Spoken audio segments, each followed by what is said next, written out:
Welcome to the Author to Authority podcast. And today, if you've ever wondered, as an entrepreneur with a very small business, so five or under employees, if you can create vision for your business, then I think you really want to listen to today's episode. I want to welcome James Ballidis. He's a CEO mentor, a WSJ bestselling author. He's a lawyer and an entrepreneur. Wouldn't you just like to create not just a ordinary vision, as most of us have tried, but a compelling vision that acts like a magnet for your business, employees, customers, and profits? Impossible, some would say, but the proof is there. We must control the vision killers, and an evolution is needed in the way we create our visions. And that's why Jim is here. Sorry, James is here today, or Jim. Actually, it's both. His bio says James, and his uh, J- Jim is great. StreamYard link says Jim. So we'll go back and forth between the two. He is here today because he has mentored many CEOs to double and triple their revenue by really defining their vision in an evolutionary way. Welcome to the show, Jim. Thank you, Kim. I really appreciate that. And I love the intro. Thank you for the James and Jim, because I go by either, but usually it's my mother that called me James. It's funny. Back in public school, I had a friend whose name was James, but every year at the beginning of the year, he'd pick a different version. So one year he was James, the next year he was Jim, the next year he was Jimmy. So you always had to find out at the beginning of the year what his preferred version of his name he wanted to be called that year. I'm a bit older than you are, otherwise that would have been me. That's what I did. Jimbo, Jimmy, James, Jim. I did all kinds of things. I don't know why. Just break it up. Well, it's one of those names that you can do so much with. Like, it's fun to be able to change your names out.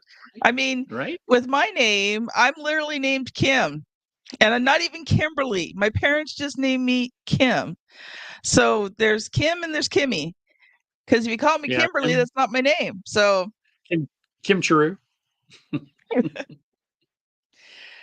so Jim, I would love to start with the very big obvious question. Let's take a look at a big picture look at this.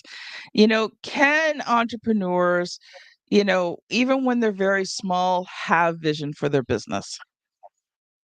Yes. And but we have to do it a little different than we've been doing it. That's the extraordinary part of this. And I didn't develop this out of a theory. I developed it out of my own life because even as a lawyer, um, 35 years or 32 years, I think at that point, about 8 years ago. And at that point, I just kind of felt like, okay, that's the vision is for other people. I'm here to generate revenue, make sure that my income is good, pay all the employees that I have, and run this practice. And vision is for those that run big enterprise. That's what I thought. But deep down inside, there's something inside of us that says, I want to do more. I really want to more than just this. And we get kind of frustrated at some point. And that's when we have to start looking at, okay, well, how do we transgress this vision bridge, this sort of it's them or it's not nobody. I got to be an Elon Musk or something in order to do that. And you don't have to, but you got to look at it from a different perspective. Oh, I love that, Jim. Thank you for saying that because I think sometimes, especially as entrepreneurs, it's very hard. We've got all of these, big gurus who have these bigger companies, that are telling us all these things that we have to do. And yet, in most cases, it's not even feasible for us to do, let alone once we do it, implement all the steps it takes to be successful at it because we don't have the resources to be able to do that. So I loved how you said that we can do it, but we have to do it differently. James, I want to start off a little bit more with your story. So tell us a little bit more about, who you are and how did you get into helping, us small entrepreneurs create vision for our businesses? Well, I did it because I did it for myself. Essentially, as I alluded to earlier, I felt a bit stuck. Very profitable and very successful law practice, but I wanted to do more. I wanted more opportunity. I wanted to be involved in more things than just law. And it wasn't until I realized the vision killer in me, the person who had well practiced how to kill a vision. In fact, I'm a lawyer, obviously, so you kill vision just naturally, don't you?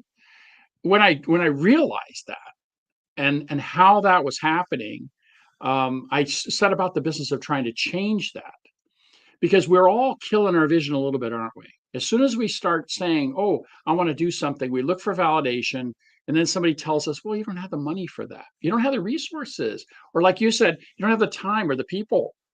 Immediately, the vision goes into the drink. It's done, and we need to do differently. So, in my story, what I had to do is come up with a way in which I could actually communicate with myself in a more positive way than vision killing, and that took I don't, a year or two. And once I broke through that and realized opportunities that were available to me, then it was a higher trajectory, and I became a mentor to CEOs, and I would tell them, "Hey, I did this. You want to try it? Sure." And they had success, and then after they had success, it's like I did not want to write another book. I really didn't. I mean, I already wrote three, and one of them is a Wall Street bestseller. I did not want to write another book, but this one screamed at me, you better share it. So that's how kind of I've gotten to where I am today, the reluctant author, I guess. I love it, James. It's funny because, like some people are like, I just want to write a book. I just want to write a book. And you're like, yeah, I've been there, done that. I can sell you the t-shirt. But if I don't, this thing's never getting out of my head. That's what it is. And if it's in my head, or if I'm sharing it in a small way, then I just felt like I was holding back on something that really was different. We all, if you've been an entrepreneur for any period of time running a small company, you've come, I'm sure, across Simon Sinek's great work, to Find My Why. And it's a great book. And you ought to read it. It's a stepping stone to where we need to go. But nobody else cares about your why. So when you find your why and Yeah. you say, "Oh, I found it, and this is why I want to do it," nobody else cares, because it's your personal why. So one of the things we have to change is we have to involve other people in our vision Mm, before we start yeah. implementing our vision. In the creation phase, it shouldn't be our vision, our personal vision. It should be our vision in more than one person. And that's the start of a new way of looking at it, because most often the visionaries that we emulate, they've already achieved. They're coming back and telling you how they did it. And so you're going, well, I don't know if I'm that person, but you are extraordinarily. And and when you're unbridled, then it happens. And so this is the first step, is to start communicating your vision in a way, and controlling the vision killer around you in a way that allows you to go bigger than just you, or even bigger than just your client. Nah, I think we're gonna get deep into that vision killer. I'm hearing that thinking, yeah, we need to go there today. But audience, we are going to take a quick ad break. RTI Publishing has lots of resources to help you not only write, produce, and publish a book that converts readers into clients, but also will help you take the book and use it to scale your business. We will be right back. Welcome back. Okay, I think we just got to go into this vision killer because, wow, I know a few times in my life I've had this big dream, big vision, and oh man, it's been killed, slaughtered, butchered, put out for sale. Nobody wanted it. So let's talk about that, those vision killers and how do you conquer them? Let's first understand that the vision killer comes at a very early age. How many parents want to protect your children? So when I was very young, when I was in seventh or eighth grade, I don't know why. I can't tell you why I said this or how smart it was, but I said, "Oh, I'm going to be a lawyer." And it was Jim or James at that time with my mom, right? We don't have the money. You don't have the schooling. You'd have to go to college, then law school. I had no family that had gone to college. We grew up on the side of the tracks where I built my own bike. We weren't bought a bike, those kinds of things. And so right away she was vision killing with the intention of protecting me, right? This is what Yes. most vision killing is people trying to protect you from whatever decision that you're making, but they don't have enough information yet. So I could tell you my story. It's a bit lengthy, but let me summarize it this way. My wife set out with her product and her goal to serve over 1 million babies. And as a Mm. lawyer, I would consistently vision kill.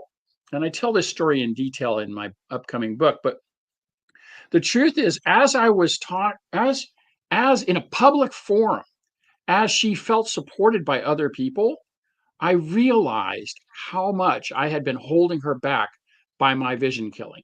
And so we need to recognize first that people are not doing it because they want to harm you or they want to hold you back or they want to bridle you. But most of them, they're trying to protect you. And at the CEO level or even at the small business owner level, your employees, if they care about you, they want to protect you too. They want to make sure Yeah. you can get things done. And so therefore, and not be wasteful and then end up, with a half done something, right? Mm. So the first thing we have to do is at the vision creation stage is to understand one thing. This is the only thing you need to remember about vision killing that I've whittled down to. All vision killing is in how. How do we do it? All of it. I have not yet been, I've challenged hundreds and not yet had somebody demonstrate to me that the vision is wrong. It's always in how you're going to get it done. And there's more Mm. ways to do things than we can even comprehend at this moment. So at the early stages of vision, this is the phrase that stops all vision killing. You say it this way: hey, it sounds like you're in execution of my vision. Play with me in vision for a bit more.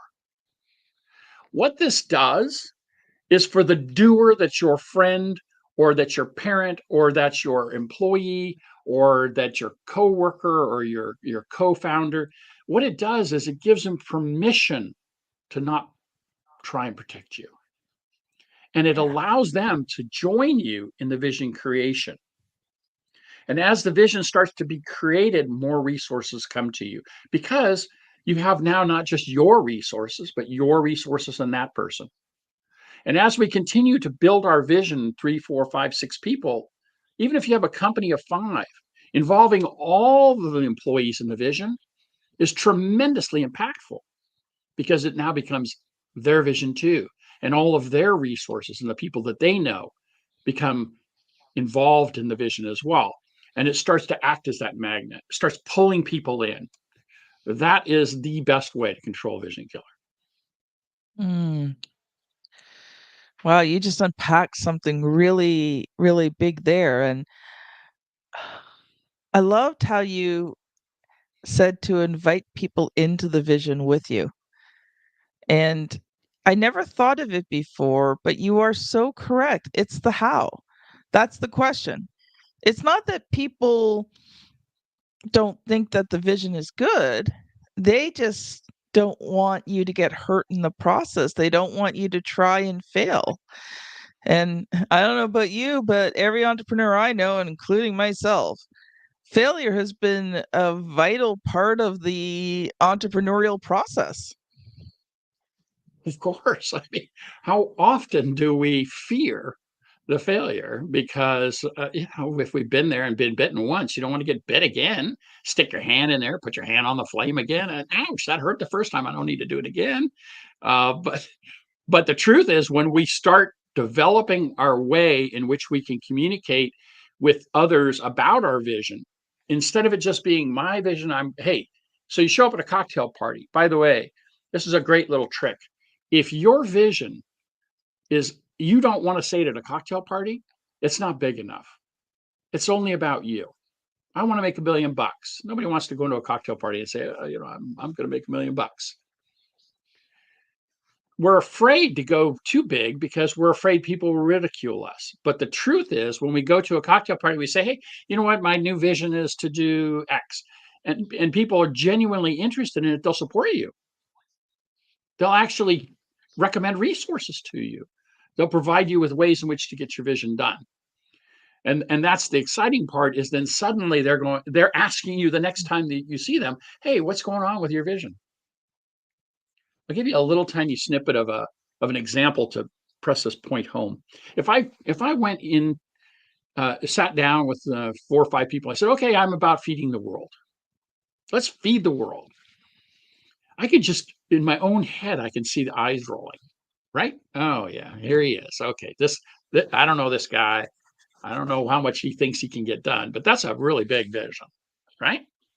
The truth is, though, that in an instant, I can change their mind. If I said, "Oh yeah, and Elon Musk has joined me in my vision, and he's going to throw in $1 million," and I've got Sir Branson, he's going to throw in, $1 billion.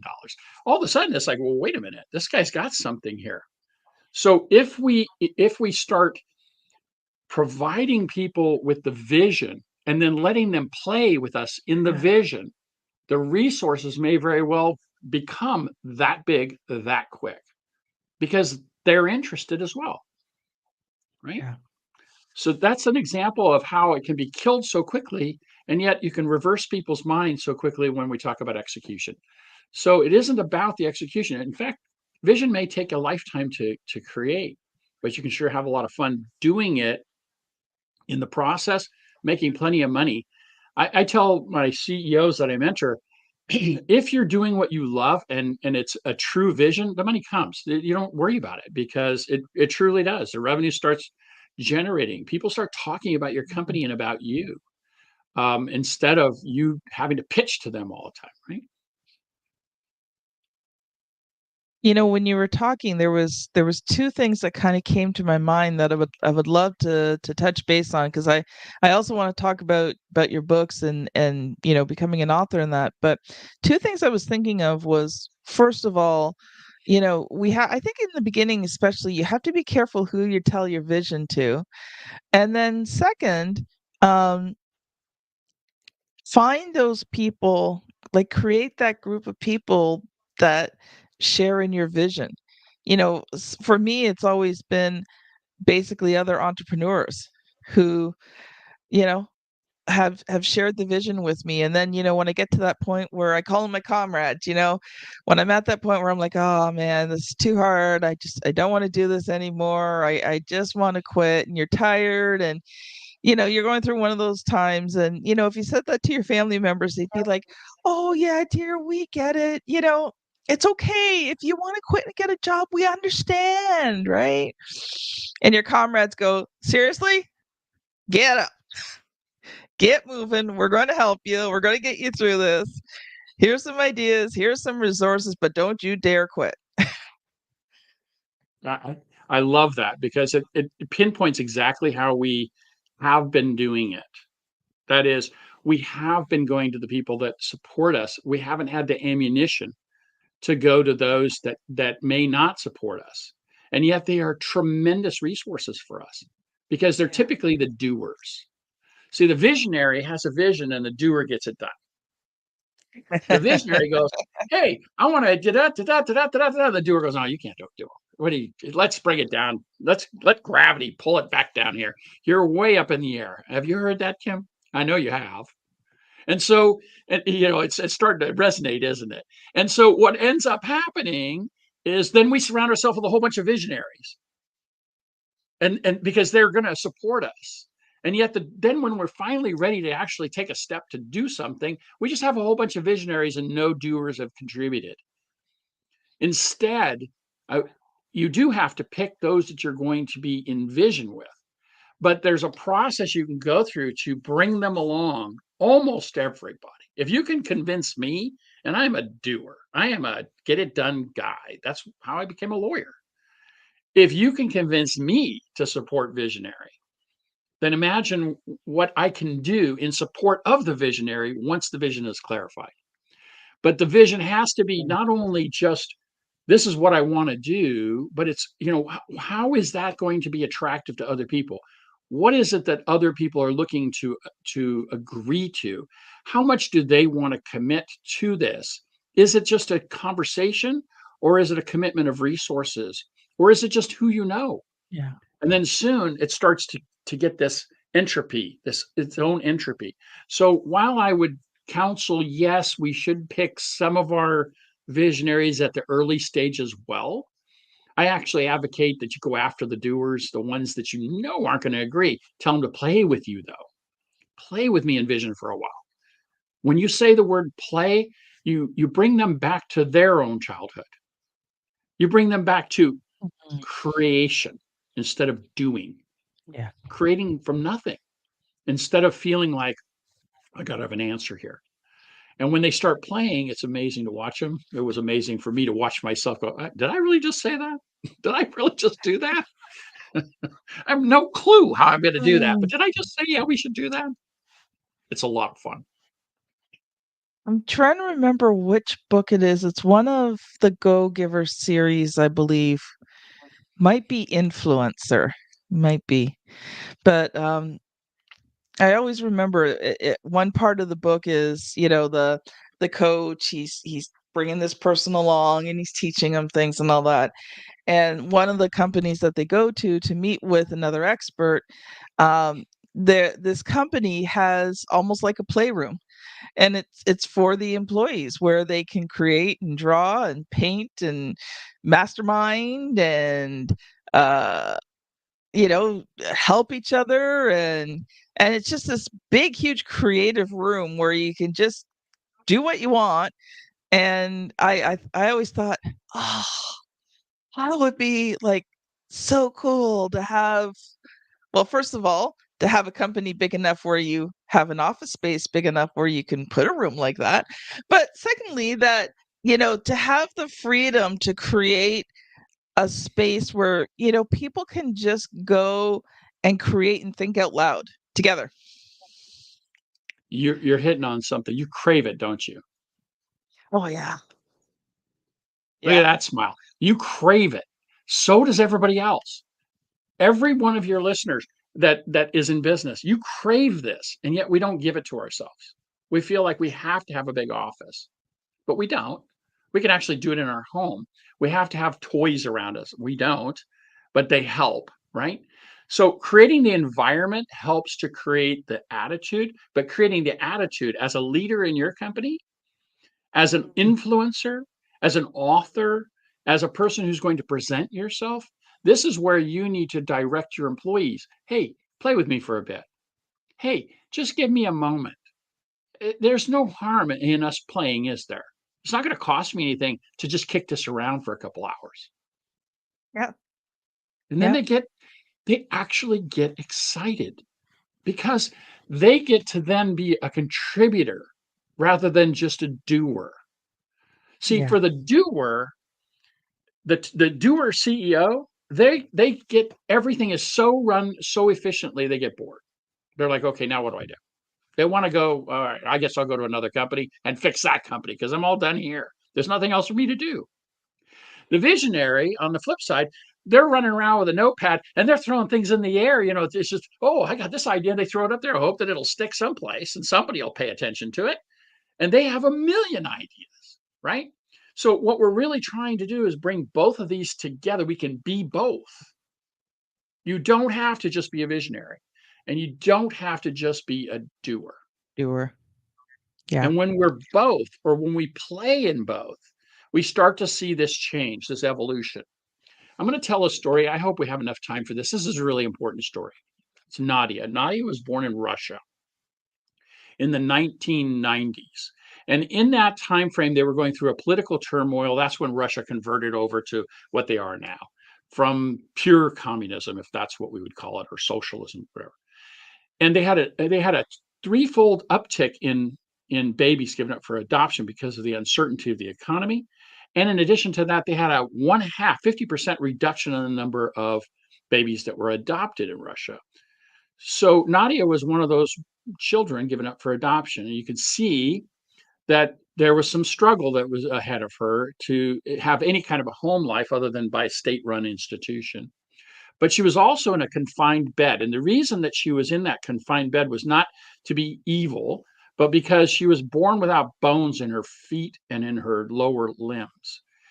And so she Mm. was not only not going to be adopted, it didn't appear, but also she was confined and there was no thought about what was going to go on in her life. It kind of looks like impossible, doesn't it?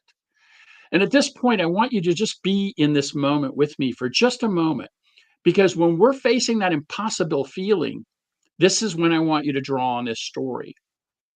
Nadia was adopted, thankfully, God blessed, by a Baltimore family. And they had two children that were healthy and normal. And when they brought Nadia over, they had her the portions of her legs that were not functional amputated, and they made some devices for her and prosthetics. And so she had what would be a normal life. At 10, she jumped into the pool and she was fast without prosthetics. And as she continued to swim, she got faster and faster. Now, I'm going to shortcut this story, but by the time she was 17 and 18, Nadia was competing in the top 3 and 2% of the swimmers in the world without prosthetic change. In other words, with a shortened feet. And Yeah. so it was an amazing feat. Now, here's what was incredible. In her last racing, she was interviewed, and when she was interviewed, the interviewer asked her, well, why do you do this? She says, at first, I swam because I wanted to prove to myself that I could get it done. How many of us do that? How many of you prove to yourself that you can do it? I do, right? But then she Mhm. said, I changed my mindset. Now I swim also to show other people they can do it.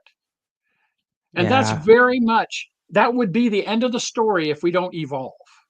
Because we see all these successful people going, if you do what I did, then you'll be successful. And you think, well, I don't know. Now, I want you to think just for a second. We're going to switch our viewpoint just for a second. What if at 10 and 11, Nadia declared, I'm going to not only do this because I want to prove to myself, but I want to prove to others that they can do it too. Imagine the media coverage of her struggles and successes, the support Mhm. she would receive, the people around her, other than her parents, who would have said, oh, don't go too high, right? Because they're trying to protect her. But imagine all of the people around her that she would have influenced and how that would have changed the trajectory of her career substantially.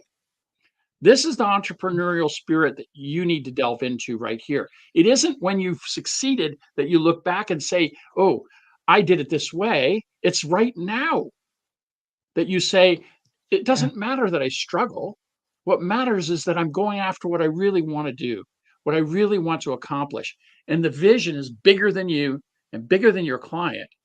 And naturally, then you just happen to be in the silo that pays you in that small Yeah. sector of whatever the vision is, right?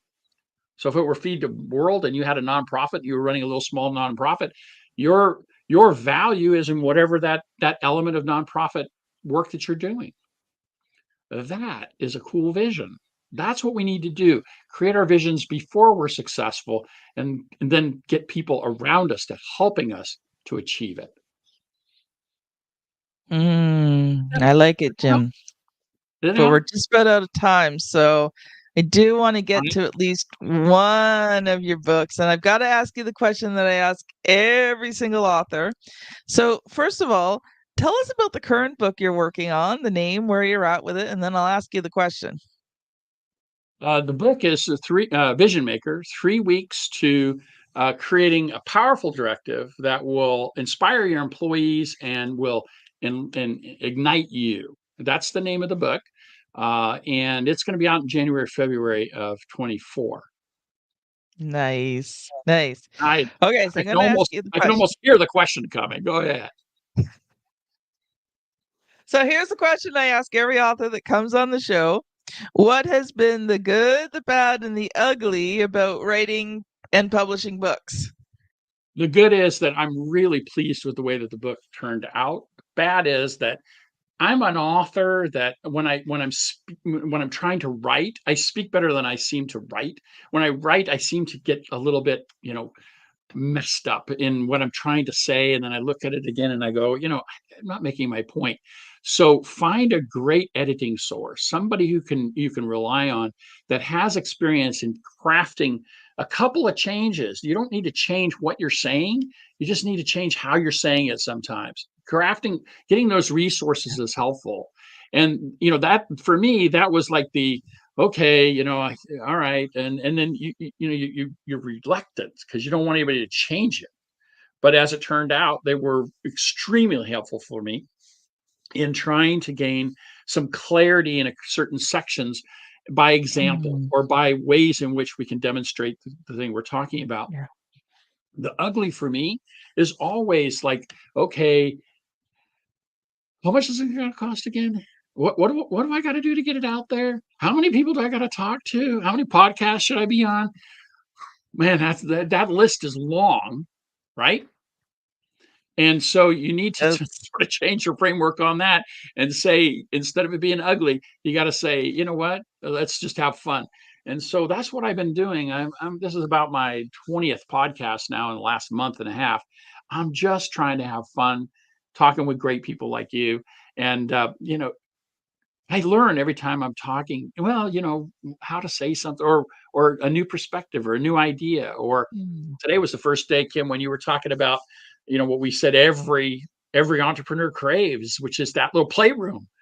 I think that's brilliant. That could be a book for you. It's a brilliant idea. And so, I don't know. Did I answer your question? I think I did. The good, the bad, and the ugly. Yes, you did, Jim. All right. Well, we are out of time. So, Jim, you have time for one quick final thought. And if people have enjoyed today's conversation, how can they connect with you? Two ways. Visionmakerbook.com. You can go and pre-sign up for it. I'm not selling the book pre-sale right now. All I'm really doing is making sure that you would know when it's released. Mm.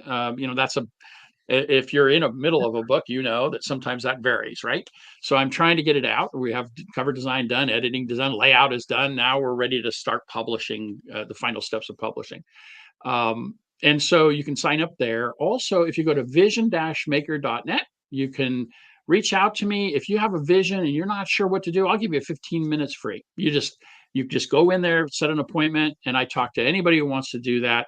And I mean anybody. I don't limit that. I've pushed all my clients to great mentors so that I have a year to talk about this. And this is what I'm dedicating my life to for a year. So if you wanted to talk about your little company and how you're doing it and you think it's too small, nonsense. Call me. We'll create a vision. I love it. Love it. Love Vision-maker.net. it. Wow.